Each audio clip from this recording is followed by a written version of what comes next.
جو رمضان المبارک کا جمعہ ہے اس کی فضیلت اور خصوصیت کچھ اور ہی ہے۔ جیسے ہی جمعرات کا سورج غروب ہوتا ہے رمضان شریف میں، تو جمعہ کا سورج غروب ہونے تک ہر لمحے کو ہم، چونکہ حدیث میں لمحے کا ذکر ہے، اگر آج کی اصطلاح کے اعتبار سے اس کا ترجمہ کریں تو ہو جاتا ہے ہر سیکنڈ۔ تو ہر لمحے میں 70,000 ایسے جہنمیوں کو اللہ جہنم سے آزاد کرتا ہے جن کے لیے جہنم کا عذاب لازم ہو چکا ہو، اپنے کرم سے وہ یوں ہی آزاد کرتا ہے، اور یہ سلسلہ پوری رات چلتا رہتا ہے، ہر لمحہ 70,000، پھر اس کے بعد دن میں بھی یہی سلسلہ، حتیٰ کہ جو جمعۃ المبارکہ کی آخری ساعت غروب آفتاب کے وقت آتی ہے، تو وہ جو سورج غروب ہونے سے لے کر اب سورج غروب ہونے تک جتنے لمحات میں 70,000 بخشے گئے تھے، ان سب کی تعداد کے برابر اس آخری گھڑی میں اتنے ہی لوگوں کو بخشا جاتا ہے۔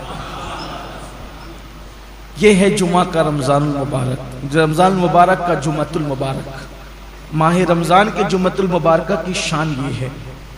اب آپ اندازہ کریں کہ ہم کتنے قیمتی لمحات میں ہیں، اور یہ لمحات کتنے قیمتی ہے، اس لیے اس کو غنیمت جاننا چاہیے، اس کا احترام کرنا چاہیے، اس کی تعظیم کرنا چاہیے۔ اللہ قرآن مقدس میں ارشاد فرماتا ہے وَمَن يُعَظِّمْ شَعَائِرَ اللَّهِ فَإِنَّهَا مِن تَقْوَى الْقُلُوبِ، کہ جو اللہ کی نشانیوں کی تعظیم کرتے ہیں تو یہ دلوں کے تقوی کی وجہ سے، یعنی جن کے دلوں کو اللہ نے تقوی کے لیے چن لیا ہے وہ اللہ کی نشانیوں کی تعظیم کرتے ہیں۔ اللہ کی نشانیوں کی تعظیم کا مطلب کیا؟ پہلے اللہ کی نشانی کیا؟ جیسے قربانی کے جانور، یہ اللہ کی نشانی، کعبۃ اللہ شریف اللہ کی نشانی ہے، صفا مروہ اللہ کی نشانی ہے، اولیاء اللہ کے مزارات اللہ کی نشانی ہے، اولیاء اللہ کا وجود اللہ کی نشانی ہے۔ اسی طرح ماہ رمضان شریف اللہ کی نشانی ہے۔ اللہ کی نشانی کا مطلب دیکھو، نشانی اس کو کہتے ہیں جس کو دیکھ کر اصل یاد آئے، جس کو دیکھ کر ہم کہتے ہیں یہ فلاں کی نشانی، یہ فلاں، یعنی جب میں یہ دیکھتا ہوں تو وہ یاد آتا ہے۔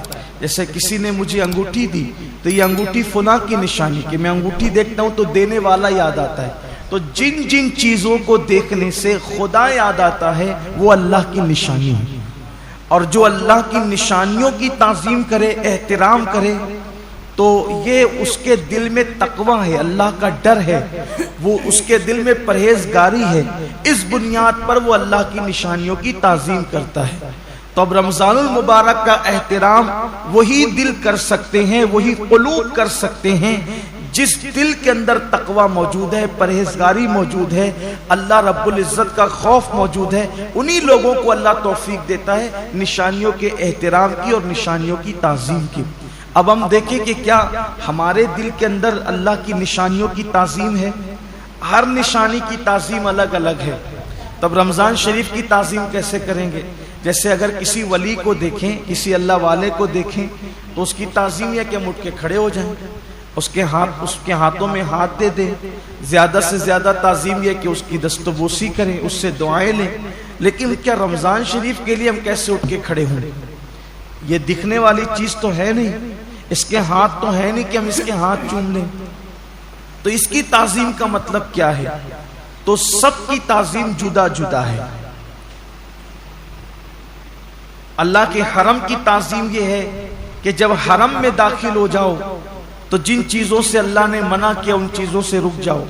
تو ایسے ہی رمضان المبارک کی تعظیم یہ ہے کہ اس کے روزے رکھے جائیں، اس میں تراویح پڑھی جائے، اور اس میں اپنے آپ کو ظاہری اور باطنی گناہوں سے بچایا جائے، یہ اس کی تعظیم ہے۔ کیا واقعی ایسا ہو رہا ہے؟ اللہ کا شکر ہے کہ ہمارے گنبد و مینار کے شہر مالیگاؤں میں ایک بڑی تعداد میں لوگ روزہ رکھتے ہیں، حتیٰ کہ ہمارے یہاں چھوٹے چھوٹے بچوں کو بھی اللہ نے یہ توفیق بخشی کہ چھوٹے بچے بھی روزہ رکھتے ہیں۔ خواتین اس میں مردوں سے کچھ آگے ہے روزے کے معاملات کے اندر، لیکن کہیں نہ کہیں اب بھی کمی ہے۔ اب بھی ایک بہت بڑی تعداد ہے جو روزہ نہیں رکھتی، روزہ رکھنے سے محروم ہے، اور وہ ان نوجوانوں کی تعداد ہے جو اس وقت محنت مزدوری کرتے ہیں، مارکیٹ میں بیٹھتے ہیں، لوم چلاتے ہیں، کاروبار کرتے ہیں، اور ان کا عذر یہ کہ دھوپ بہت ہے، تمازت بہت ہے، شدت بہت ہے۔ واقعی موسم تو گرم ہے، کچھ روزے اپریل میں ہوں گے اور کچھ روزے مئی میں بھی ہوں گے، بلکہ پورا آخری عشرہ مئی میں ہوگا، اور گرمی کا اور محنت کا عذر پیش کر کے لوگ روزہ چھوڑ دیتے ہیں۔ پہلی بات تو یہ ہے کہ موسم کا عذر یا محنت کا عذر پیش کر کے روزہ چھوڑنے کی اجازت نہیں ہو سکتی، بلکہ اگر محنت مزدوری کی وجہ سے آپ روزہ چھوڑتے ہیں تو اسلام کا حکم یہ جو احکام شرع ہے وہ بتا رہا ہوں آپ کو، کہ ایک طرف روزہ چھوٹتا ہے کام دھام کی وجہ سے، آپ اپنے اندر طاقت نہیں پاتے کہ محنت بھی کریں اور روزہ بھی رکھیں، تو روزہ نہیں چھوڑ سکتے۔ آپ کو شریعت یہ حکم دیتی ہے کہ آپ اپنی مصروفیات کم کر دیجیے، آپ کام شارٹ کیجئے، لیکن روزہ آپ کو رکھنا ہے۔ اس لیے کہ رمضان شریف کے ایک روزے کی اہمیت یہ ہے، ایک روزے کی، کہ جان بوجھ کر اگر کسی نے رمضان شریف کا ایک روزہ چھوڑ دیا اور اس کے بدلے میں پھر وہ پوری زندگی روزہ رکھے، تو زندگی بھر کے تمام روزے اس ایک روزے کی فضیلت کو نہیں پہنچ سکتے جو ماہ رمضان شریف میں رکھا گیا ہے۔ ماہ رمضان شریف کے روزے کا بدل زندگی بھر کے روزے نہیں ہو سکتے، جو فضیلت ان دنوں کی ہے۔ یہ موسم ہے روزے کا، اور کچھ لوگ چھوٹی موٹی بیماری کا بہانہ لے کر بھی روزہ چھوڑتے ہیں۔ ہر چھوٹی موٹی بیماری پر روزہ چھوڑنے کی اجازت نہیں ہے، گنہگار ہوں گے، سخت گنہگار ہوں گے۔ جس نے ایک روزہ رمضان شریف کا چھوڑا پھر اس کو قضا بھی کرنا پڑے گا ایک روزہ، اور توبہ بھی کرنی پڑے گی۔ یہ بھی عوام میں غلط فہمی ہے کہ جو لوگ سوچتے ہیں کہ رمضان شریف کا ایک روزہ چھوڑ دیا جان بوجھ کر تو 60 روزے رکھنے پڑیں گے، ایسا نہیں ہے، ایک ہی روزہ رکھنا ہے۔ یہ اصل میں جو بلا وجہ روزہ توڑ دیتے ہیں رکھ کر، 60 روزے ان کے لیے کفارے میں، لیکن جس نے روزہ چھوڑ دیا بہت برا کیا، اس نے ایک ہی روزہ رکھے گا بعد میں قضا، لیکن ساتھ ہی اس کو توبہ بھی کرنی پڑے گی۔ صرف روزہ قضا کرنے سے معاملہ ختم نہیں ہوگا، سچی توبہ بھی اس کے ساتھ لازم ہوگی۔ بلکہ جن لوگوں کے روزے کسی وجہ سے، لا علمی کی وجہ سے پہلے چھوٹ گئے، تو وہ عام دنوں میں غیر رمضان میں ان روزوں کی دھیرے دھیرے قضا کر لے۔ روزہ نہ رکھنے کا وبال بڑا دردناک ہے۔ اللہ کے رسول صلی اللہ علیہ وآلہ وسلم فرماتے ہیں کہ میں نے جب شب معراج جہنم کا مشاہدہ کیا تو میں نے دیکھا کہ کچھ لوگوں کے جبڑوں کو آگ کی کینچی سے کاٹا جا رہا ہے۔ میں نے پوچھا جبریل یہ کون لوگ ہیں؟ عرض کیا یا رسول اللہ صلی اللہ علیہ وآلہ وسلم یہ آپ کی امت کے وہ لوگ ہیں جو ماہ رمضان شریف میں روزے نہیں رکھتے تھے۔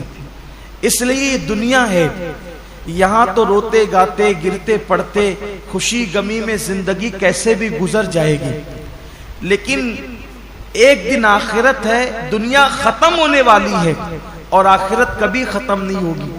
آج عمل کر سکتے ہیں، اس کی اہمیت کا اندازہ نہیں ہے، جب اس عمل کا صلہ ملے گا اور عمل نہ کرنے پر سزا ملے گی تب انسان پچھتائے گا کہ کاش میں نے اس کا فائدہ اٹھا کر زندگی کا کچھ نیکیاں اکٹھا کر لی ہوتی، کچھ عمل کر لیا ہوتا، بلکہ مرنے والے اللہ کی بارگاہ میں منت کرتے ہیں کہ میرے اللہ ہمیں صرف 2 رکعت دنیا میں جا کر پڑھنے کی اجازت دے دے۔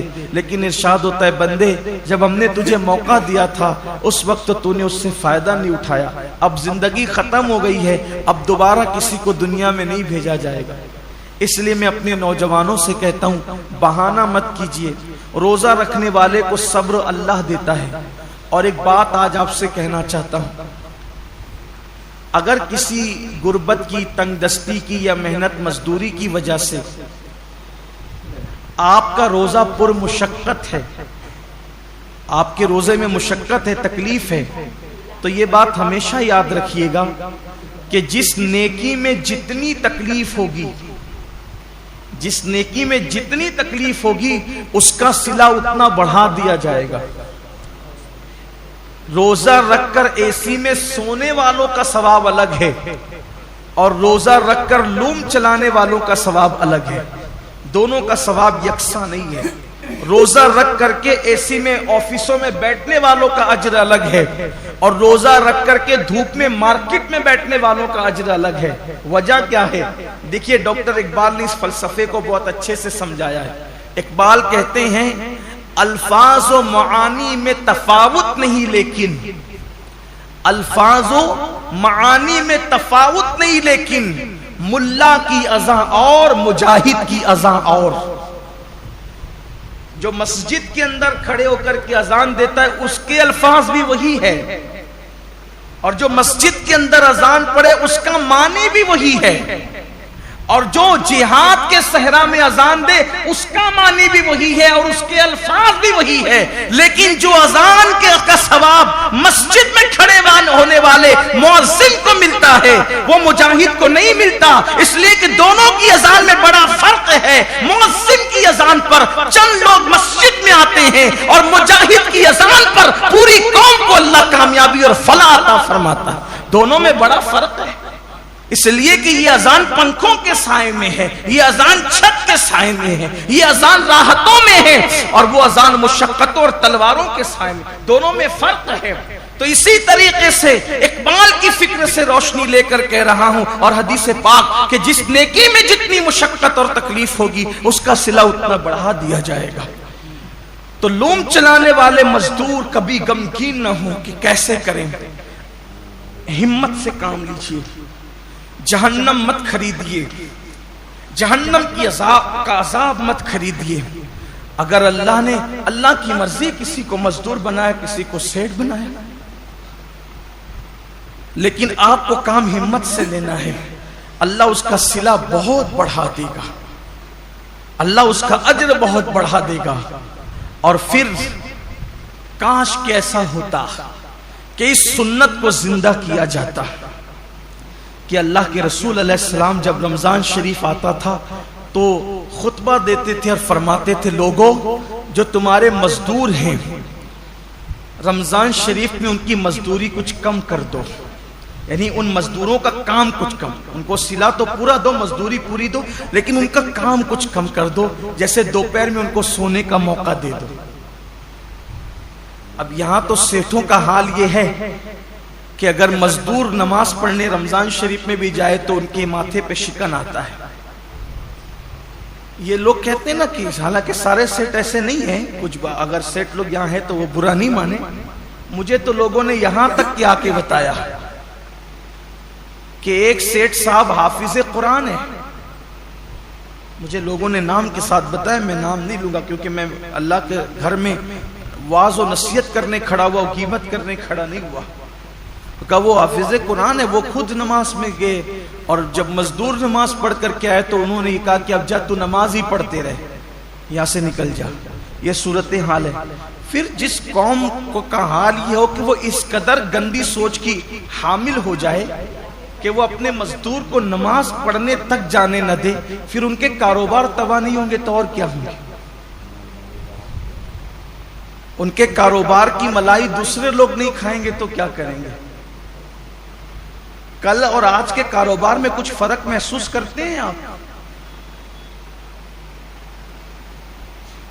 کل کی برکتوں میں اور آج کی برکتوں میں آپ کچھ فرق محسوس کرتے ہیں؟ کل بھی ہمارے باپ داداؤں نے کاروبار سنبھالا اور آج بھی ہماری نئی نسل سنبھال رہی. فرق یہ ہے کہ وہاں جب دین کا معاملہ آتا تھا تو وہ اپنے آپ کو سرنڈر کر دیتے تھے. قدرت نے انہیں برکتوں سے نوازا تھا. آج بہت کاروبار بڑھا لیا گیا ہے لیکن پھر بھی ہائے ہائے کیے جا رہے ہیں. برکتیں اٹھ گئی ہے. وجہ یہ کہ دین سے دوری ہے, مذہب سے دوری. اور انسان جب دین سے دور ہوگا تب تک وہ روئے گا, تب تک وہ پچھتائے گا, تب تک ناکامی اس کے گلے کا ہار بنے گی. تو آئیے, اللہ رب العزت نے اتنا خوبصورت سا مہینہ ہمیں دیا ہے, اس لیے میری گزارش ہے کہ اس مبارک مہینے میں پہلے تو روزوں کا اہتمام کریں. اور جن کو چھوٹی موٹی بیماریاں ان سے بھی کہتا ہوں, بیماری کا بہانہ لے کے سر درد ہے, بخار آ گیا ہے, کورونا ہو گیا ہے, ان چیزوں کو لے کر کے آپ روزہ نہ چھوڑیں. اس لیے کہ وہ اور بیماریاں ہیں اور اس حد تک بیماری ہے جس کو بہت سیریس میٹر کہتے ہیں, وہاں روزہ چھوڑنے کی اجازت ہے کہ جب آدمی رکھ ہی نہیں سکتا, بیماری بڑھ جانے کا یقین ہو, مر جائے گا, بیماری بڑھ جائے گی, تکلیف بڑھ جائے گی. جب کوئی مسلمان پابند شرع, کوئی دین کی سمجھ رکھنے والا ڈاکٹر کہہ دے تو بات الگ ہے. اپنی مرضی سے فتویٰ دینا کہ میں نے روزہ نہیں رکھنا, میں بیمار ہوں, جبکہ اللہ کے رسول علیہ السلام کا فرمان ہے روزہ رکھو صحت مند ہو جاؤ. روزے سے بیماری نہیں بڑھتی بلکہ روزے سے صحت ملا کرتی. جب اللہ کے رسول نے کہہ دیا جو طبیبوں کے طبیب ہے, جو حکیموں کے حکیم ہے, جو صرف جسموں کے حکیم نہیں بلکہ روحانیت کے بھی حکیم و طبیب ہے, تو جب اس رسول نے فرما دیا روزہ رکھو صحت مند ہو جاؤ گے تو پھر صحت ملنا ہی ملنا ہے. اس لیے بہانہ نہ کرو. ایک حدیث پاک اور یاد آتی ہے, فرمایا گیا ہر قسم ہر چیز کی زکات ہے, ہر چیز کی. جیسے مال کی زکات, جس نے مال کی زکات دے دی اس کا مال اللہ کے قلعے میں محفوظ ہو گیا, اب اس کے مال کو کوئی نقصان نہیں ہو سکتا. ایسے ہی جان کی بھی زکات ہے, جسم کی بھی زکات ہے. تو جان کی زکات کیا ہے؟ میرے آقا علیہ السلام فرماتے ہیں روزہ یہ تمہاری جان کی زکات ہے, تمہارے جسم کی زکات. مطلب جو لوگ روزہ رکھ لیتے ہیں اب ان کی جان بھی اللہ محفوظ کر لیتا ہے, وہ مہلک بیماریوں سے, موذی بیماریوں سے محفوظ ہو جاتے ہیں. آپ دیکھیے اللہ کے اولیاء, آج جتنی کثرت سے بیماریاں ہیں پہلے نہیں تھی, اور جو بیماریاں آج ہیں وہ پہلے نہیں تھی. کیوں؟ اس دور میں لوگ صرف رمضان شریف کے روزے نہیں رکھتے تھے بلکہ مہینے میں 13, 14, 15 تاریخ کو بھی اکثر مسلمان روزہ رکھتے تھے. 3 روزے تو مہینے میں رکھتے ہی تھے مسلمان. پھر اس کے بعد جو اور دین سے قریب تھے وہ پیر اور جمعرات کے بھی روزے رکھتے تھے. پھر موقع بموقع عاشورہ کا روزہ, یہ روزہ, وہ روزہ, یعنی جو موقع آیا اس کے بہانے سے روزے رکھتے تھے. اس لیے یہ بیماریاں ان کو نہیں تھی جن بیماریوں میں ہم مبتلا ہیں. کیوں؟ کیونکہ وہ جسم کی زکات نکالتے رہتے تھے, اور جب زکات نکلتی رہے گی تو جسم محفوظ ہوتا رہے گا. ہم سمجھتے ہیں کہ کھانے سے طاقت ملتی, طاقت کھانے سے نہیں ملتی. کھانا تو ایک بہانہ ہے. فرمایا گیا کم کھانا یہ صحت انسان کو صحت مند کرتا ہے, کم غذا انسان کو صحت مند کرتی. ہم کھانے کے لیے پیدا نہیں ہوئے, کھانا ہمارے لیے پیدا ہوا. بزرگوں نے فرمایا جینے کے لیے کھایا کرو, کھانے کے لیے جیا مت کرو, اللہ کے لیے جیو. یہ انسان کی سوچ اور فکر ہونا چاہیے. تو پہلی چیز یہ ہے روزہ رکھیے, روزے کا اہتمام کیجیے, اور روزہ رکھیے تو اس طرح رکھیے جیسے اللہ نے روزہ رکھنے کا حکم دیا ہے. یہ دوسرا باب آپ کے سامنے پیش کرنے لگا. پہلے تو روزہ رکھیے, اب جو روزہ رکھتے ہیں ان کے لیے اس طرح رکھیے جیسے اللہ نے رکھنے کا حکم دیا. اب اللہ نے روزہ رکھنے کا حکم کیسے دیا؟ حدیث پاک میں آتا ہے کہ اللہ کے رسول صلی اللہ علیہ وآلہ وسلم فرماتے ہیں کہ بعض روزے دار ایسے ہوتے ہیں جن کو روزے میں بھوک اور پیاس کے سوا کچھ نصیب نہیں ہوتا. یعنی صرف وہ بھوکے اور پیاسے رہتے ہیں, بس ان کو کچھ ملنا نہیں ہے. وجہ اس لیے کہ انہوں نے جو حلال کھانا تھا، توجہ کرنا، جو حلال کھانا تھا، جیسے کھانا حلال ہے نا، پانی بھی حلال ہے، مغرب بعد تو کھا سکتے ہیں نا، وہ تو حلال ہی ہے، صبح صادق سے پہلے کھا سکتے ہیں، حلال ہی ہے، لیکن روزہ رکھنے کی نیت کرنے کی وجہ سے وہ حرام ہو گیا تو رک گئے کھانے پینے سے۔ لیکن جس کھانا جو حلال تھا روزے سے پہلے اور روزے کے بعد، وہ روزے کی حالت میں تو ہم رک گئے کھانے پینے سے، فریج بھری ہوئی ہے پھلوں سے رک گئے ہیں، کچن بھرا ہوا ہے کھانے سے رک گئے ہیں، مگر گالی تو ہمیشہ حرام ہے۔ کیا روزے میں لوگ گالی سے بھی رکے؟ پاپ کی نظر کسی عورت پہ اٹھانا یہ تو ہمیشہ حرام ہے۔ کیا آنکھوں کو بھی لوگوں نے کنٹرول کیا؟ نماز ترک کرنا یہ ہمیشہ حرام ہے، نماز کو چھوڑ دینا یہ ہمیشہ حرام ہے۔ کیا لوگ روزے کی حالت میں نماز کے پابند ہوئے؟ بے شمار روزے دار ہیں جو نیند سے اٹھتے ہیں، بستر پہ سحری کھاتے ہیں، وہیں سو جاتے ہیں۔ یہ کون سا روزہ ہے جس میں کوئی نماز ہی نہیں؟ یہ کون سا روزہ؟ روزے کے متعلق میرے آقا صلی اللہ علیہ وآلہ وسلم کے فرمان کا مفہوم ہے، روزہ وہ ہے صحیح معنی میں، کون سا روزہ؟ جو آنکھ کا بھی روزہ ہو، جو زبان کا بھی روزہ ہو، جو کان کا بھی روزہ ہو، جو ہاتھ کا بھی روزہ ہو، جو پیر کا بھی روزہ ہو۔ آنکھ کا روزہ یہ ہے کہ جن چیزوں کو اللہ نے حرام کر دیا روزے کی حالت میں انہیں نہ دیکھو۔ یہاں تو روزے میں لوگ گیم کھیلتے بیٹھے ہوئے، دیکھ لیجئے ٹائم پاس کر رہے ہیں۔ کیوں بھائی گیم کھیلتے ہو، تسبیح کیوں نہیں پڑھ سکتے؟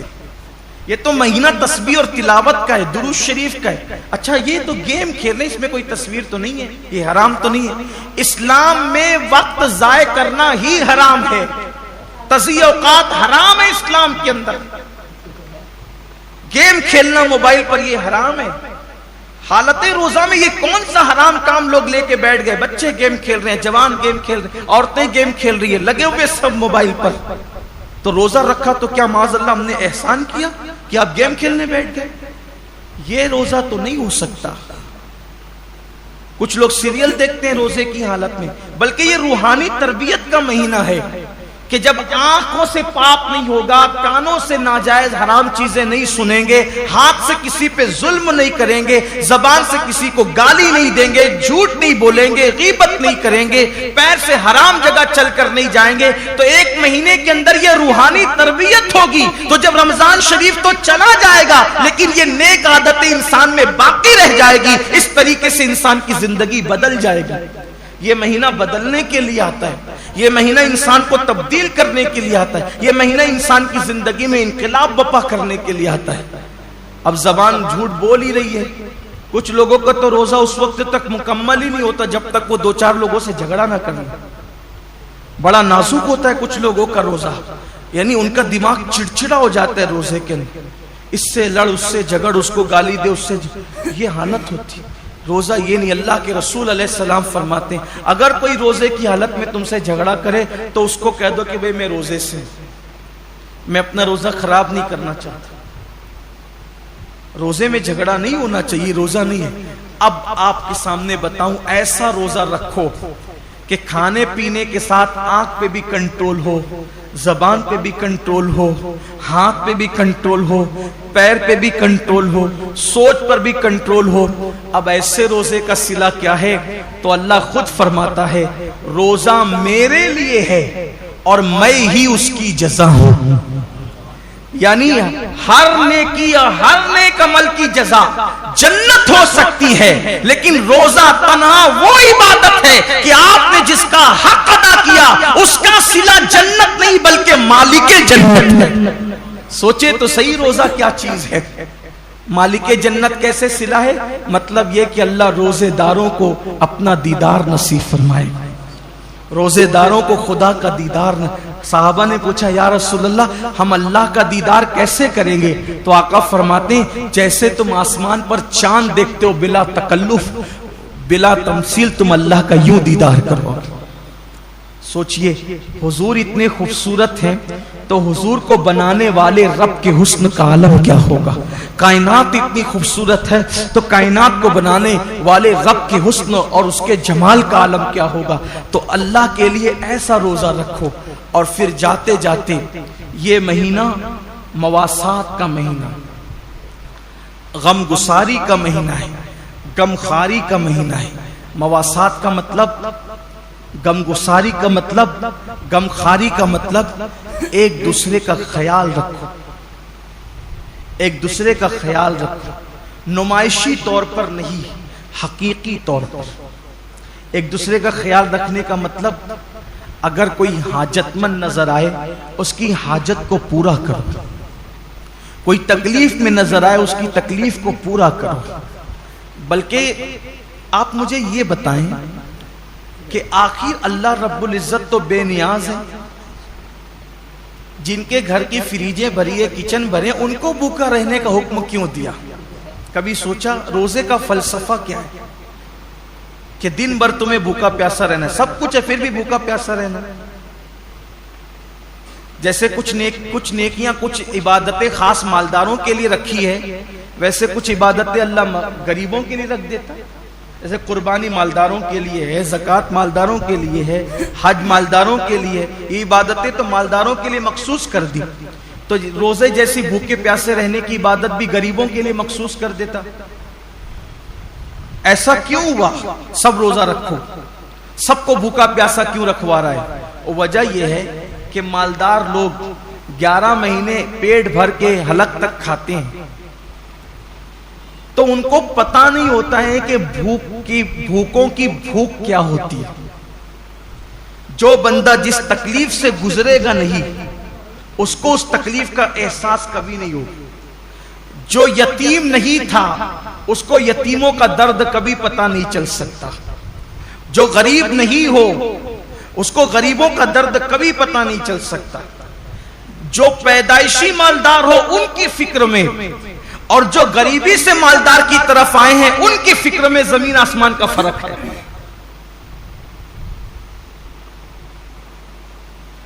ایک مرتبہ کا واقعہ ہے کہ کچھ غریب قافلے گزر رہے تھے مالداروں کی بستی سے. کچھ غریبوں کے قافلے گزر رہے تھے مالداروں کی بستی سے، تو وہ نیچے کی پڑی ہوئی روٹیاں اٹھا کر کے کھا رہے تھے.